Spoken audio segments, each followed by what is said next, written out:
Berlatar di kota Venesia, Italia, film diawali saat seorang pria paruhbaya bernama John terlihat mengabari anak gadisnya yang bernama Stella bahwa dia lagi jalan-jalan di sana. Walaupun dia sebenarnya punya misi di kota itu karena dia adalah seorang spesialis pencurian berangkas tingkat dewa. Does it smell nice? Oh, Stella, you know that, but we never really connected. With your parole officer's approval, of course. So I think I've paid my PO his last visit. Why don't you just come by? We'll have some breakfast. Di saat yang sama datang seorang pria bernama Charlie. Dia merupakan anak buah John yang paling berharga karena diketahui Charlie punya keahlian khusus sebagai perencana misi perampokan dengan track record yang hampir sempurna. Ternyata mereka akan merencanakan misi besar, yaitu mencuri emas batangan berukirkan penari Bali dengan nilai 35 juta dolar yang dikuasai oleh mafia Italia. Hingga mereka pun bergabung bersama 3 orang tim lain yang diketahui bernama Rob, Gilligan, juga Lyle. Poetry, art, romance, sex. Yeah, Gilligan, you don't mind. Come on, Lyle, make yourself useful. Untie that line. Dengan menggunakan boot, mereka pun bergabung dan menuju target sasaran.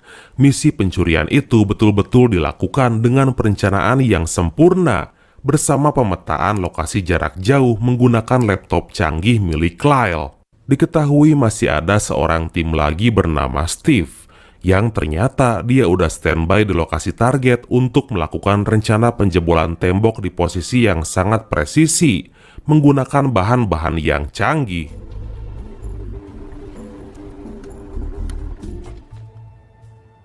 Just tell me where to paint.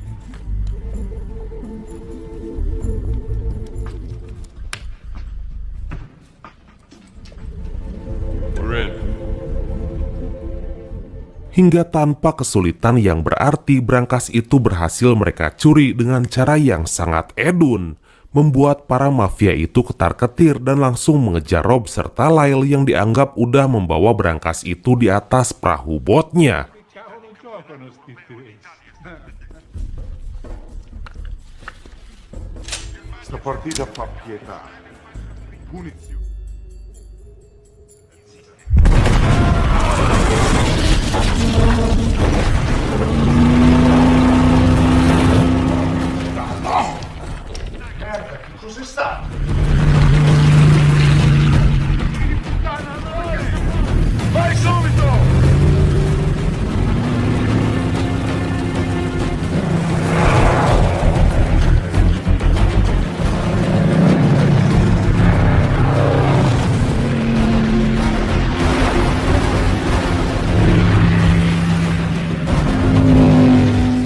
Walaupun ternyata berangkas itu berada di dalam air dan lagi berusaha dibobol oleh John yang emang ahli dalam meretas kunci kombinasi berangkas. Dengan ditemani oleh Charlie juga Gilligan, akhirnya mereka semua sukses membawa emas batangan itu dengan sempurna. Mantap!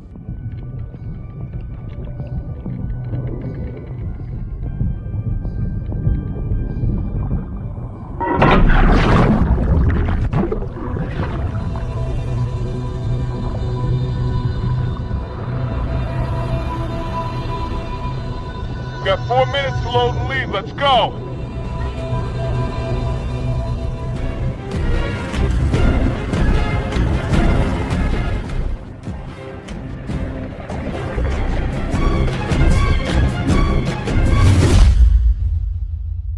Beberapa hari kemudian mereka udah berada di Austria dengan membawa emas batangan hasil rampokan itu, di mana di sana John berencana membagikan hasil rampokan tersebut kepada semua tim. Charlie. Charlie.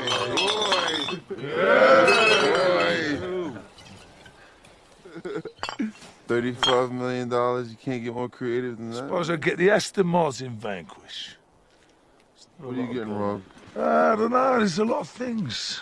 You can borrow a lot of money. I'm freezing my ass off. Yeah.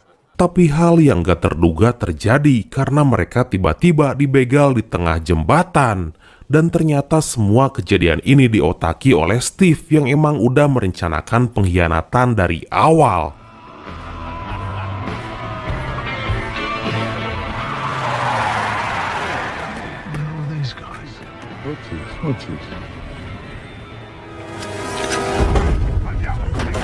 Hey! Don't even think about it. Just do it. Take your hands off the wheel. Steve!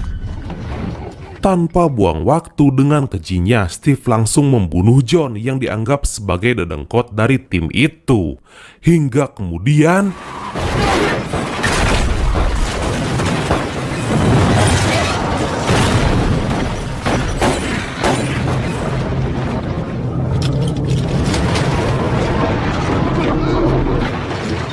di bawah sungai es yang dingin, semua tim yang tersisa berhasil bertahan dari rentetan peluru yang ditembakkan oleh Steve, membuatnya merasa yakin bahwa semua mantan timnya telah mati.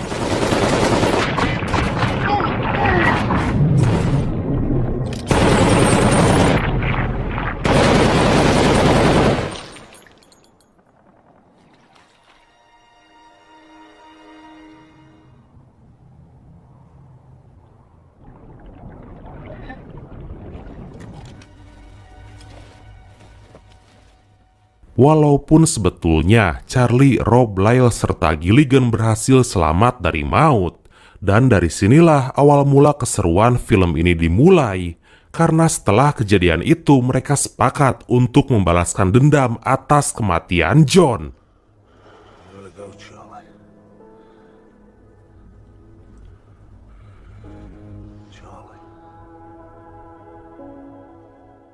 Singkat cerita, setahun berlalu, Sin berpindah ke kota Philadelphia, Amerika Serikat, di mana saat itu Stella melanjutkan ilmu yang dimiliki ayahnya sebagai ahli berangkas dan bekerja sebagai konsultan juga penyedia jasa keamanan berangkas untuk instansi pemerintah.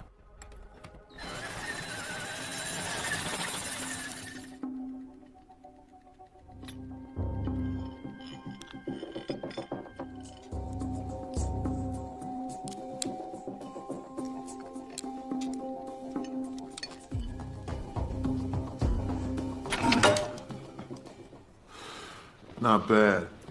Not bad. Di hari itu pula di kantor tempatnya bekerja, tiba-tiba Stella kedatangan tamu yang ternyata dia adalah Charlie, teman terdekat ayahnya saat masih hidup. Tanpa basa-basi, Charlie langsung menceritakan semua tentang kematian ayahnya karena selama ini dia merahasiakan itu semua. Atas hal itu pula, Charlie memberitahukan bahwa Steve adalah pelaku pembunuh ayahnya itu. Dan dia juga udah mendapatkan informasi keberadaannya di kota LA.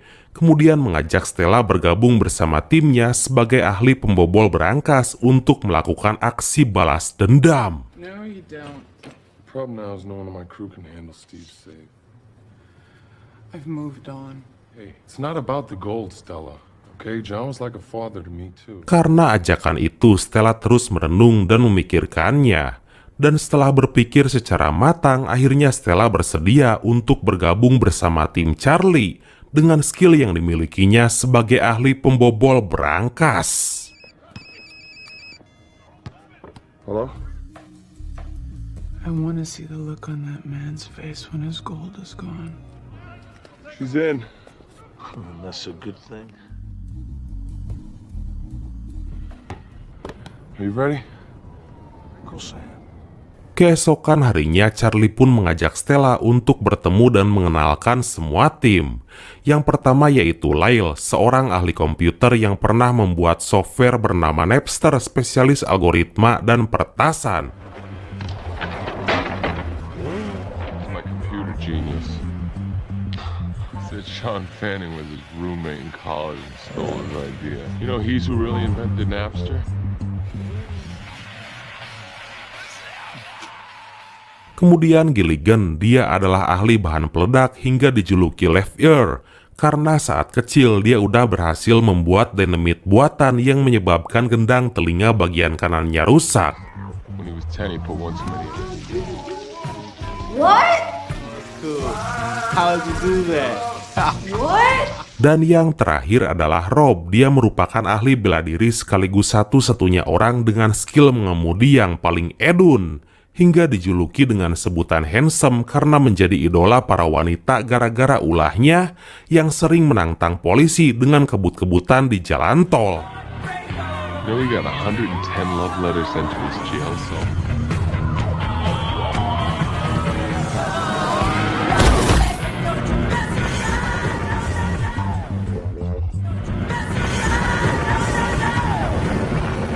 Mereka pun langsung menyusun rencana, dan langkah pertama yang mereka lakukan adalah memata-matai rumah mewah yang ditinggali oleh Steve, hingga Lyle melakukan tugasnya untuk memproyeksikan lokasi rumah itu sedetail mungkin dengan menggunakan komputernya. Arm guard here, little rent-a-cop with a 9mm on his head. It's an anti-scaling fence, it's hardened electroplated steel.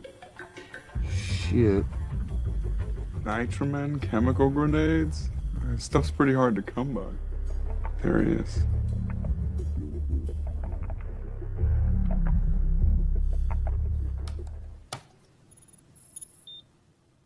Atas rencana pertama yang mereka lakukan, Charlie memutuskan membuat rencana kedua untuk meyakinkan bahwa berangkas berisi emas batangan itu benar-benar ada di sana.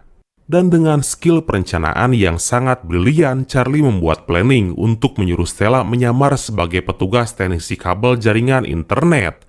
Tentunya setelah mereka berhasil mencuri mobil dan memanipulasi data karyawan perusahaan internet tersebut. Hey, how are you? Oh, good. Perfect. I'll give them both to you. Would you like my virginity as well? Oh, you're so witty. Why don't you take advantage of me? Nice to meet you, handsome Rob.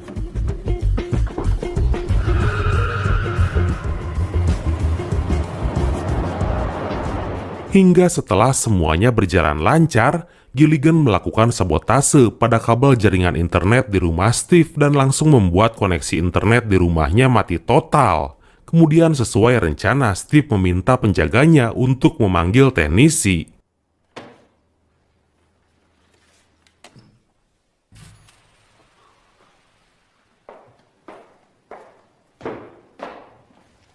What can I do for you, Mr. Frizzelli? The cable's out. Netcom cable, how can I help you? The TV, the modem, everything. Now get somebody up here and tell them to hurry. Hello? Hi, I'm calling from Netcom Cable. I understand your service. Kini peran Stella benar-benar diandalkan karena dia harus mendapat informasi tentang berangkas tersebut. Kemudian dengan pesona daya tariknya pun dia berhasil menyusup masuk ke rumah itu dan mendapati berangkas yang mereka targetkan selama ini. Walaupun setelah itu tiba-tiba Steve malah ngerasa naksir dan tertarik pada Stella. Here we go. Look at that. That's my NAD T770. That's coming through There's here. no wiring in here. I'm just gonna... Now. It's fixed. Turn around, let's see. Japan's Nikkei index Perfect. Diketahui ternyata Steve memenuhi kebutuhan sehari-harinya dengan menjual emas batangan itu kepada seorang perantara bernama Yevhen. Dia merupakan cukong dari Ukraina yang akan menjual emas-emas itu secara ilegal. Government and nothing more than puppets and string. Where'd you say you got these? I didn't. She's so beautiful. Every time I look at these engravings.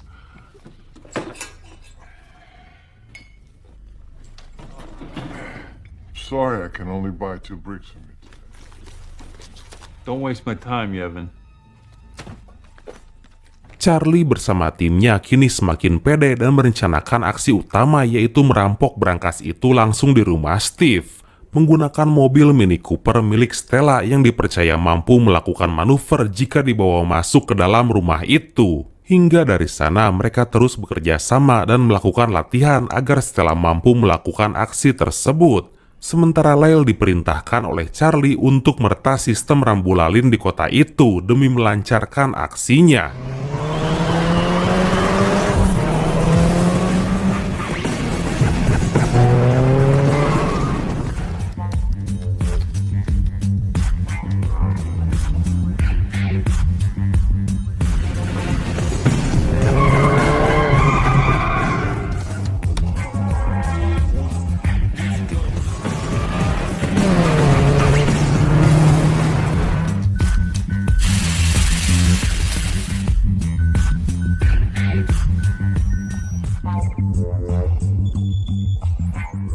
Rob juga minta pada Charlie untuk mengajak temannya bernama Range. Dia adalah seorang mekanik dan ahli modifikasi mobil yang ditugaskan untuk melakukan tune-up pada 3 mobil Mini Cooper yang akan mereka gunakan nanti. So what do I get out of this mystery deal, man?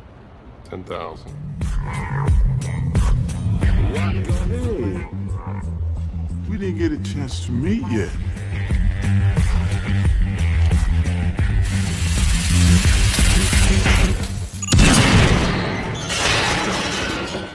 Sweet riding out, Charlie.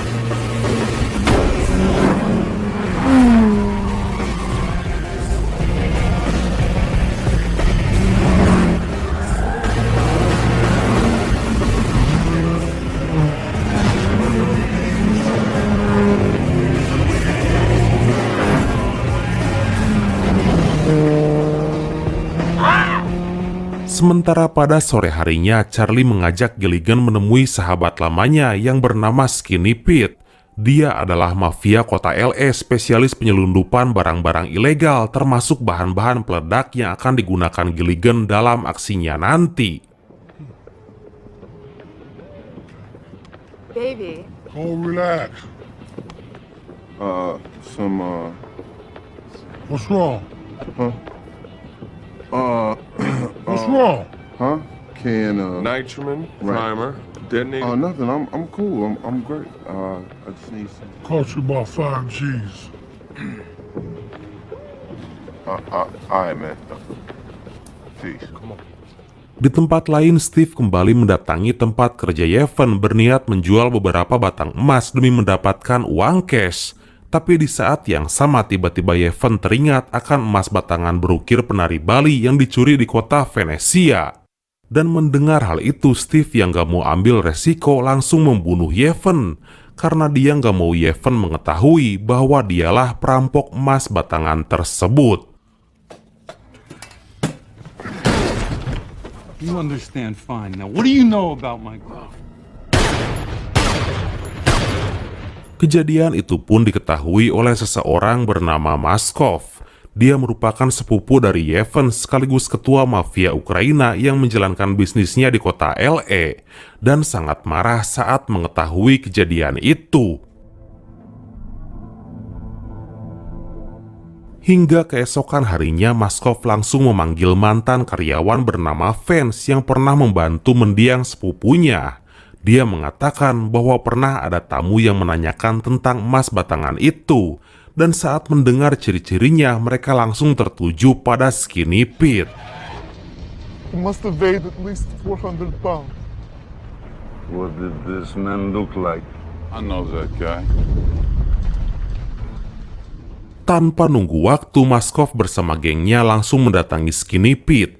Karena emang benar dulu dia pernah diminta oleh Charlie untuk mencari informasi jual beli emas batangan di kota LA. Hingga atas informasi itu, kini Maskov yakin bahwa pembunuh sepupunya adalah Charlie. You were asking about gold bricks for the Balinese dancer. Tell me why. Di malam harinya di tempat lain, permasalahan datang saat Charlie dan tim membatalkan rencananya untuk melakukan penyerangan ke rumah Steve. Karena ternyata tetangga rumah Steve lagi mengadakan pesta dan gak mungkin mereka melakukan aksi berbahaya itu. Are you here for the Baker party, sir? No. Hingga Charlie pun memutuskan melakukan rencana cadangan, yaitu menyuruh Stella mengajak Steve mengabulkan permintaan acara makan malamnya. Dan pada saat itu mereka berencana untuk menciduk Steve di restoran. She's with us.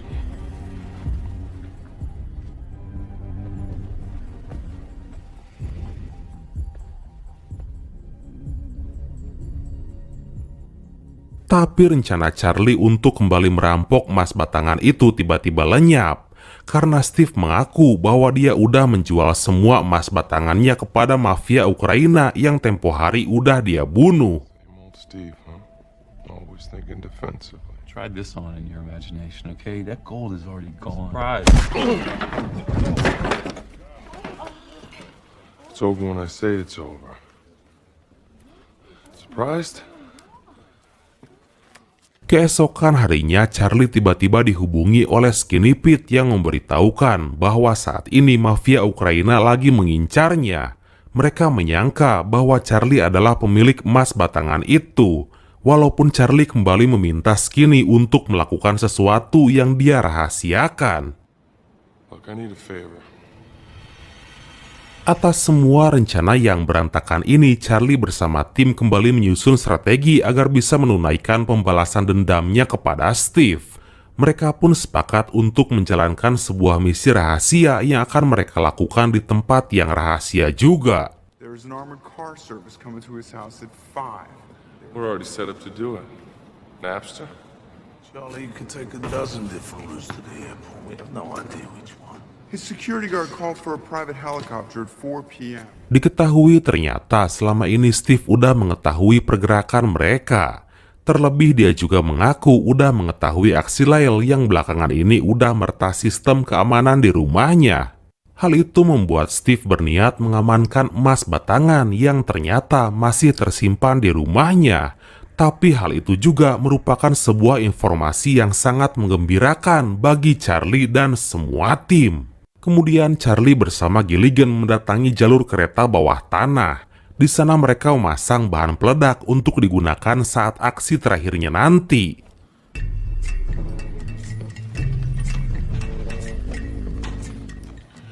Take all the time you need. I'm about to insert this pin into this detonator. Anything to work a genius. I love you, man. Sementara Lyle masih sibuk untuk bisa meretas sistem rambu-rambu lalin di kota LA. Hingga atas kerja kerasnya, akhirnya dia pun berhasil. You want to do a dry run? I thought you'd never ask. So predict traffic conditions and thereby control traffic lights. See red light, green light. Danielson, Yeah. what's up with grid 34? Wow, but it's awesome. Is that not Can awesome? you change it back now? Yeah. Let's check it out. Hey.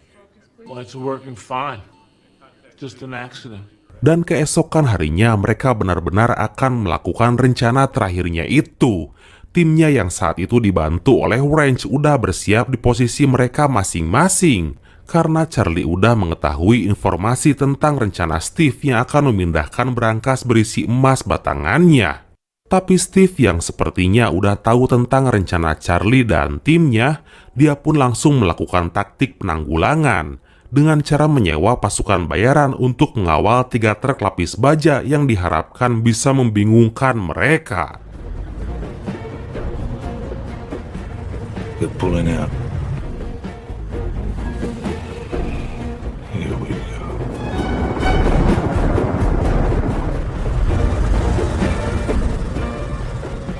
Walaupun dengan kecerdasannya, Lyle bisa mengidentifikasi mobil lapis baja yang membawa berangkas berisi emas batangan itu, hingga semua tim bisa berfokus pada mobil tersebut.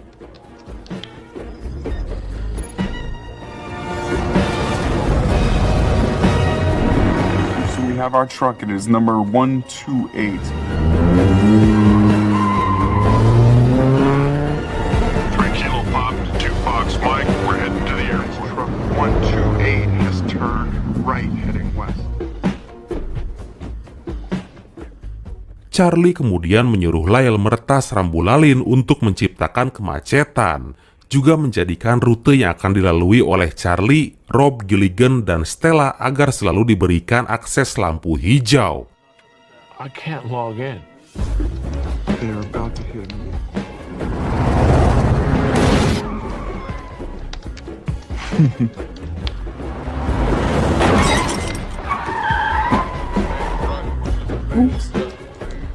Dan ternyata mereka semua menuju ke sebuah stasiun bawah tanah untuk melakukan misi yang masih membuat kita penasaran. Hingga saat mereka sampai di stasiun, tiba-tiba mereka masuk ke jalur kereta. Dan Charlie langsung menyuruh Lyle untuk meretas sistem kereta api tersebut, membuatnya berhenti tepat di depan terowongan. Oh, come on. Ain't on the train.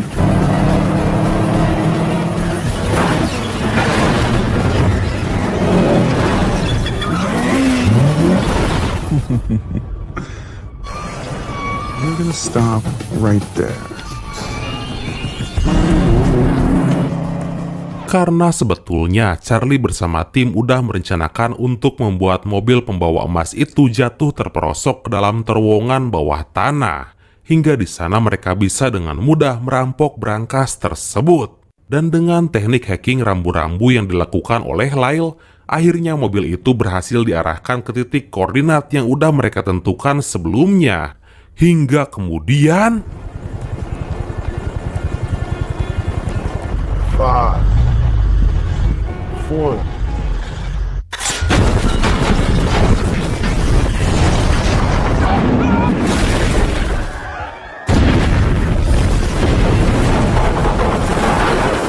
hingga dengan kerja keras dan skill alami warisan dari mendiang ayahnya, akhirnya Stella berhasil membuka brankas dengan tingkat keamanan paling tinggi itu, dan di dalamnya terdapat emas batangan yang nilainya mencapai 27 juta dolar.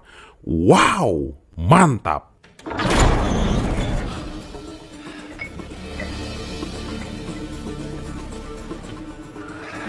Hey, 2.7 million. What? 13 across, 4 high, 4 deep. Dan sesaat setelah itu, Steve yang sadar udah dirampok akhirnya menyuruh anak buahnya untuk mengejar mereka. Kejar-kejaran pun terjadi begitu sengit, membuat semua anak buah Steve nggak berdaya saat mengejar 3 mobil Mini Cooper hasil modifikasi itu. Dan atas hal itu pula, akhirnya Steve yang menggunakan helikopter harus turun tangan.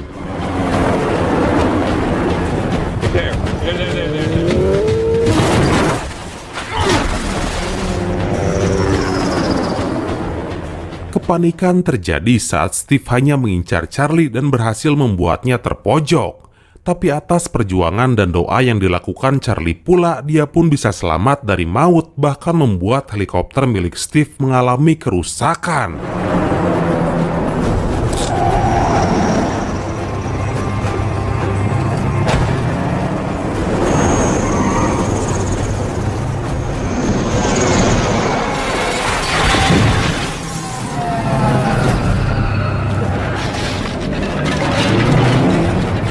Aksi mereka nggak berhenti sampai di sana, karena ternyata Steve masih bisa bangkit dan kembali mengejar komplotan Charlie menggunakan mobil rampasan. Sementara Rob, Gilligan, Stella, serta Charlie saat itu berhasil sampai di tempat yang udah ditentukan.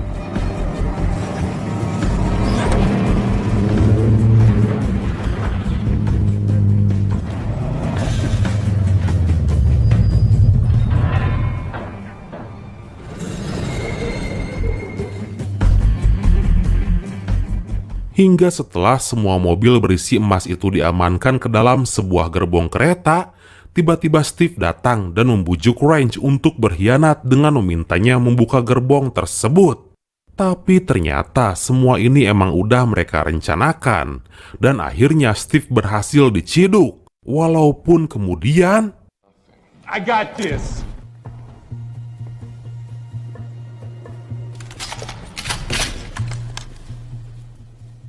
kejutan yang paling edun terjadi saat ternyata Maskov dan anak buahnya udah melakukan kesepakatan untuk bisa menangkap Steve. Karena atas bantuan Skinny, akhirnya Maskov percaya bahwa Steve lah yang membunuh sepupunya. Nah, Mamam Tasya. Charlie! Come on, Charlie! Dengan cerdiknya, Charlie juga udah melakukan kesepakatan untuk membagi emas itu bersama para mafia Ukraina demi jaminan keselamatan. Hingga singkat cerita, Charlie bersama timnya merayakan keberhasilan mereka di atas kereta api yang entah menuju kemana.